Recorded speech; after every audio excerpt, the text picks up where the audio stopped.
দেখতে পাচ্ছেন এম খান 7 লঞ্চে পুরো নিচতলার ডেক পুরোটাই হাউসফুল। হাজার হাজার যাত্রী নিয়ে এম খান 7 ঢাকা থেকে বরিশাল উদ্দেশ্যে যাচ্ছে।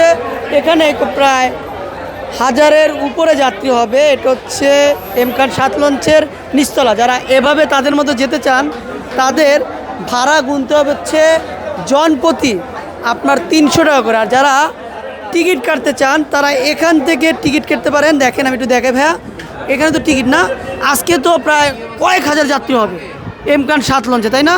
নিচতলা পুরোটা হাউসফুল। আমি দেখি নিচতলা দেখাই, নিচতলাটা একটু পুরোটা দেখাও। দেখেন পুরোটা হচ্ছে এম খান 7 লঞ্চের নিচতলা পুরোটা হাউসফুল। আর এখানে ইউনিক শুভ, এখানে দেখতে পাচ্ছেন উনি পুরোটা ব্যস্ত। দেখেন পুরো টিকিট কাটার জন্য ব্যস্ত। ভাই কত বন্ধু এখন খালি লিখতে আছেন, কত বন্ধু টিকিট কাটছে? জি ভাই, কাটছি এখন পর্যন্ত 200-র উপরে কাটছি। 200-র উপরে, মানে অনেক এক ভাগও হয় নাই, 5 ভাগের 1 ভাগ হয়েছে। হ্যাঁ, নিচতলে তো 1000 যাত্রী হবে। আমার দেখো 1000 হবে না তো? দেখেন আমি একটু দেখাই টিকিটগুলো, এম খান 7 লঞ্চের টিকিটগুলো একটু দেখাই। হ্যাঁ, এটা কিসের টিকিট? লোকাল টিকিট 300 টাকা। এগুলো লোকাল টিকিট 300 টাকা করে বেচতেছে না?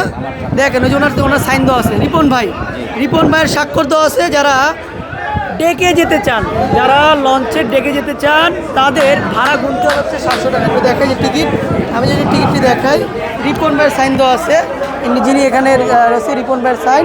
ডেক ভাড়া হচ্ছে 300 করে। দেখেন অসংখ্য, দেখাই একটু অসংখ্য যাত্রী হচ্ছে, একটু সুন্দর মতো ঘুরিয়ে দেখাই।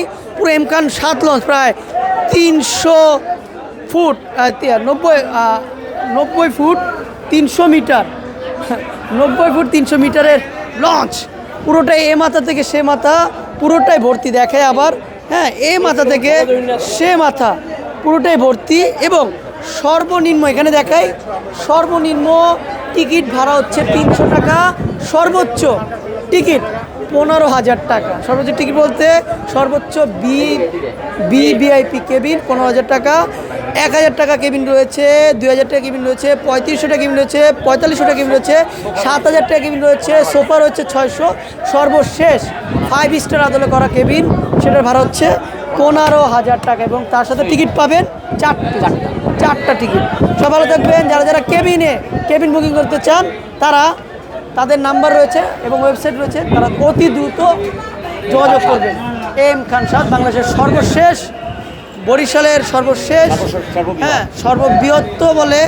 হ্যাঁ, তিনি বলছে সর্ববৃহৎ। আপনারা কমেন্টস করে বলবেন সুন্দরবন 16 নাকি এম খান 7 সর্ববৃহৎ। আমার কাছে অনেকে কমেন্টস করে বলছেন যে সুন্দরবন 16 সর্ববৃহৎ, তারা বলছেন এম খান 7। তো সেটাই আপনারা কমেন্টস করে বলবেন এবং জানাবেন। সব ভালো থাকবেন। আসসালামু আলাইকুম।